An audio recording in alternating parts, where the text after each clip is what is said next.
नमस्कार. टेक्निकल फंडा देव दीक्षित या आपल्या यूट्यूब चॅनलवरती तुम्हा सर्वांचं स्वागत आहे. सध्या सुवर्णकार, सराफ किंवा दागिन्यांचे कारागीर यांच्यावरती एक अनामिक आणि आकस्मिक असं संकट ओढवलेलं आहे. हो, मी त्याला संकटच म्हणेन. कारण का तर सोन्याचे आणि चांदीचे भाव जसजसे वाढत आहेत तसतसं या व्यवसायाला ग्राहक अत्यंत कमी प्रमाणात भेटतो आहे. आता याची कारणं आणि याच्यावरचे उपाय याबद्दल देखील आपण याच्यामध्ये थोडीशी चर्चा करणार आहोत. कृपया व्हिडिओ कुठेही स्किप करू नका आणि हा व्हिडिओ तुम्ही संपूर्ण पहा. तुमच्या लक्षात येईल की आपल्याला नेमकं काय करायचं आहे आणि गणित कुठं चुकलं आहे आणि भविष्यामध्ये याचा काय परिणाम होणार आहे. तर पहा, ज्या वेळेला सोन्या चांदीचे भाव अगदी आटोक्यात होते, म्हणजे 10 किंवा 11,000 रुपये प्रति 10 ग्राम असा सोन्याचा भाव होता आणि तेव्हापासून हा भाव हळूहळू जवळजवळ 30-35 हजार रुपयांपर्यंत वाढलेला होता. परंतु 30-35 हजार रुपयानंतर जी काही झपाट्याने किंवा वेगाने भाववाढ झाली, त्यामुळं सोनार, सराफ आणि कारागीर यांचं जणू काही अस्तित्वच धोक्यात येण्याची चाहूल त्यावेळेला लागली गेली. आता कसं पहा, जेव्हा सोन्याचे भाव 50,000 रुपयाला गाठत आले, तेव्हाच ग्राहक वर्ग हा हळूहळू कमी व्हायला सुरुवात झाली होती. परंतु तरीही ग्राहकांनी ते ॲक्सेप्ट केलं. सोन्याचा भाव 50,000 वरून 60,000 वरती झाला, 70,000 झाला, 80,000 झाला आणि तिथून जो काही झपाट्याने आणि अनियंत्रित वेगानं भाव वाढलेला आहे, तो आज हा भाव 1,60,000 रुपये प्रति 10 ग्राम झालेला आहे. म्हणजे अत्यंत वेगानं अशी ही भाववाढ ही सुवर्णकार व्यवसायाला अत्यंत धोकादायकच अशी म्हणावी लागेल. त्याचं कारण असं की बहुतांश ग्रामीण भागामध्ये किंवा निमशहरी भागामध्ये विखुरलेला हा सराफांचा व्यवसाय किंवा सोनारांचा व्यवसाय, तर याचा मुख्य ग्राहक वर्ग कष्टकरी, रोजंदारी, मजूर अशा प्रकारचा होता आणि हा भाग मुख्यत्वे शेतामध्ये किंवा गवंड्यांच्या हाताखाली मोलमजुरी करून दिवसरात्र काबाड कष्ट करणारा आणि उरलेल्या 4 पैशातून दागिने खरेदी करणारा असा हा ग्राहक वर्ग आहे. आता ज्या वेळेला या सोन्याचा भाव प्रचंड मोठ्या प्रमाणात वाढला, त्याचबरोबर चांदीचाही भाव त्याच मोठ्या प्रचंड वेगाने वाढत गेलेला आहे. आता या दोन्हीच्या वाढीची कारणं कदाचित थोडीशी वेगवेगळी आहेत, परंतु भाववाढ झाली आहे हे मात्र नक्की. आणि त्याच्यामुळं ग्राहक वर्गामध्ये कमालीची घट निर्माण झाली आणि जे छोटे छोटे व्यावसायिक होते हे अक्षरशः देशोधडीला लागले आणि काही लागत आहेत. आता हे असं का झालं, तर जर सोन्याचा भाव 1,60,000 रुपये असेल तर एका ग्रॅमचा दर होतो 16,000 रुपये आणि जर समजा एखाद्या लहान मुलाला अर्धा ग्रामचा किंवा 1 ग्रामचा जरी दागिना करायचं म्हटलं तरी ते मोलमजुरी करणाऱ्या व्यक्तीच्या आवाक्याबाहेर जाणारी गोष्ट आहे. कारण त्याला मोलमजुरी करून दिवसाला 400 ते 500 रुपये मिळतात. त्याच्या मोलमजुरीमध्ये काय 10-10, 15-15 हजार रुपयांनी वाढ झालेली नाही. त्याच्यामुळं हा प्रचंड मोठा डिफरन्स निर्माण झालेला आहे, जेणेकरून ग्राहक वर्ग घटलेला आहे आणि ग्राहक वर्ग घटला म्हणजे सराफ यांचा, सोनारांचा जो व्यवसाय आहे तो घटलेला आहे. मग याच्यामध्ये दुकानाचं भाडं, कामगारांचं भाडं किंवा जे काही आपण व्यवहारामध्ये फिरवाफिरवी केलेली असते, तर ती फिरवाफिरवी थांबते, उलाढाल थांबते आणि परिणामी नुकसान व्हायला सुरुवात होते.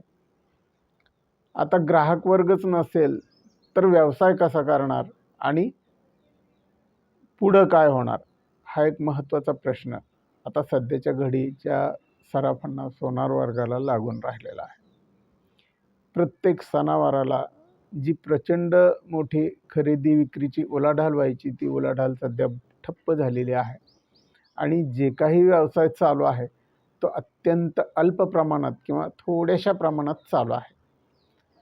तर आता याची कारणमीमांसा तर आपण केली. भाववाढीमुळे हे सगळं झालेलं आहे.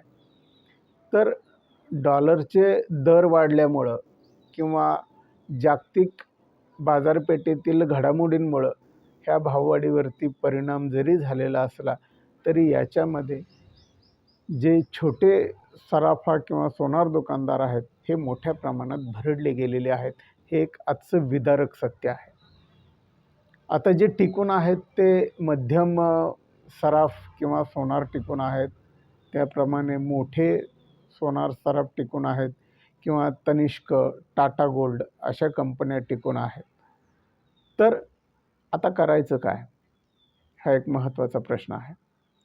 तर सगळ्यात पहिल्यांदा मी सर्व सोनार सराफ बांधवांना विनंती करेन की आपण आहे ह्या धंद्यावरती अवलंबून न राहता एखादा जोड व्यवसाय जर सुरू करू शकलात आणि त्याच्यासाठी तुम्ही फार उशीर लावू नका. मी तुम्हाला असं म्हणणार नाही की हा व्यवसाय बंद करा, पण याच्या बरोबरीने तुम्ही दुसरा एखादा व्यवसाय चालू करा, जेणेकरून तुम्हाला पैशाची प्राप्ती थोड्या प्रमाणात का होईना चालू राहील आणि भाववाढ कमी होण्याची थोडीशी वाट बघायला काही हरकत नाही. कारण भाव वाढला म्हणजे भाव कमी होणारच नाही असं होणार नाही, तर काही प्रमाणात का होईना भाव कमी होऊ शकतो. आता ज्या वेळेला भाव कमी आहे त्यावेळेला तुम्ही सोनं आणि चांदी घेऊन ठेवा आणि ज्या ग्राहकांच्या ऑर्डर्स घेतलेल्या आहेत त्या ऑर्डर्स कमी पैशात घेऊ नका किंवा ज्या ऑर्डर घेतलेल्या आहेत त्या त्याच दिवशी बुक करा. भाव कमी असू द्या जास्त असू द्या, ते तुम्हाला फायद्याचं ठरेल. आणि सगळ्यात महत्त्वाची गोष्ट, यापुढं जो ग्राहक आपल्याकडे येणार आहे तर तो केवळ सोन्या चांदीचे दागिने खरेदी करण्यासाठी येईल असं बिलकुल नाही, तर तो इन्व्हेस्टर म्हणजे गुंतवणूकदाराच्या स्वरूपात सुद्धा येऊ शकतो. यासाठी आता चांदीच्या बिलवरी अंगठ्या, सोन्याच्या बिलवरी अंगठ्या, चांदीचे कॉईन्स, सोन्याचे कॉईन्स आपण विक्रीला ठेवू शकता. तर या चांदीचे कॉईन्स आणि चांदीच्या बिलवरी अंगठ्या याच्यामधून जी विक्री होणार आहे तर त्याच्यामध्ये आपली मजुरी तुम्ही वरती लावायची आहे आणि शुद्ध सोनं आणि शुद्ध चांदीच्या स्वरूपात जर तुम्ही ग्राहकांना पटवून देऊ शकलात की आता इथून पुढं भाव वाढणार आहेत, त्यामुळे तुम्ही हे चांदीचे कॉईन्स किंवा सोन्याचे कॉईन्स खरेदी करू शकता, जेणेकरून भविष्यात तुम्हाला खूप मोठा फायदा होऊ शकतो. आणि ज्या वेळेला हे सोन्याचे चांदीचे कॉईन तुमच्याकडे रिटर्न्स येतील, साधारणपणे 5 ते 10% तुम्ही जसं तुम्हाला योग्य वाटेल तसा फरक ठेवा आणि हे दागिने, हे कॉईन्स तुम्ही रिटर्न घ्या, की जेणेकरून ग्राहकाला आणि तुम्हालाही मोठा फायदा होऊ शकेल. त्याचप्रमाणे 1 ग्राम ज्वेलरी, बेंटेक्स ज्वेलरी, मोत्यांचे दागिने अशा प्रकारची दागिने विक्री देखील आपण सुरू करायला काही हरकत नाही. ग्राहकांना तुम्ही ही बाब पटवून द्या की सोन्याचे दर वाढल्यामुळं सोन्याचे दागिने महाग झालेले आहेत, त्या तुलनेत हे दागिने खूपच तुम्हाला स्वस्त भेटतील. भलेही तुम्हाला याच्यामध्ये 4 पैसे मार्जिन कमी राहील, परंतु ग्राहकांच्या खिशाला ते परवडणारं असल्यामुळं ग्राहक खरेदी करतील. आणि इन्व्हेस्ट म्हणून ग्राहकाला खरेदी करायचं असेल तर त्यांना तुम्ही चांदीचे कॉईन्स आणि सोन्याचे कॉईन्स देऊ शकता, जे की प्युअर असतील. तर अशा पद्धतीनं आता आपल्याला व्यवसाय थोडासा बदलण्याची वेळ आलेली आहे, कारण सोन्या चांदीचे कमी जास्त होणारे भाव आपण रोखू शकत नाही, हे वास्तव आहे. हे सत्य आपण स्वीकारलं पाहिजे. आणि केवळ भाव कमी होतील किंवा भाव वाढतील या गोष्टीवरती अवलंबून न राहता आहे त्या वर्तमान स्थितीमध्ये आपल्याला आपला व्यवसाय अगदी उत्तम रीतीनं कसा सेट करता येईल याविषयी प्रत्येक जागरूक सराफ सोनाराने विचार करून आपल्या व्यवसायामध्ये, व्यवसायाच्या पद्धतीमध्ये आणि वस्तूंमध्ये अशा प्रकारे बदल केला पाहिजे. त्याचप्रमाणे आपण आणखी एक असाही बदल करू शकतो, वजनाने हलके परंतु दिसायला मोठे असे दागिने देखील आपण विकू शकता. आणि त्याचबरोबर गोल्ड प्लेटेड असलेले दागिने देखील विकू शकता की ज्याची किंमत खूप कमी असू शकेल. तर अशा प्रकारे व्यवसायाला थोडीशी आपण आता बदलाची परिस्थिती दिली पाहिजे. व्यवसाय थोड्या प्रमाणात बदलला पाहिजे आणि हा व्यवसाय व्यवस्थितरित्या कसा चालेल हे स्वतः छोट्या-छोट्या प्रयोगाने तपासलं पाहिजे. आता मी काय करू म्हणून जर तुम्ही डोकं धरून बसलात तर तुम्हाला मदत करायला कुणीही येणार नाही.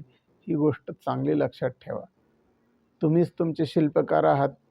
ही गोष्ट पक्की ध्यानात राहू द्या आणि त्या दृष्टिकोनातून प्रयत्न करत राहा.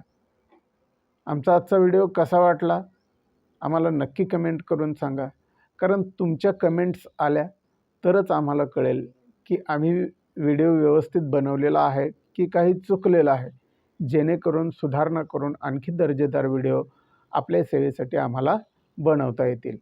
भेटूया पुन्हा अशाच नवनवीन व्हिडिओमध्ये. तोपर्यंत नमस्कार, धन्यवाद. काळजी घ्या, सतर्क राहा आणि सुरक्षित राहा. धन्यवाद.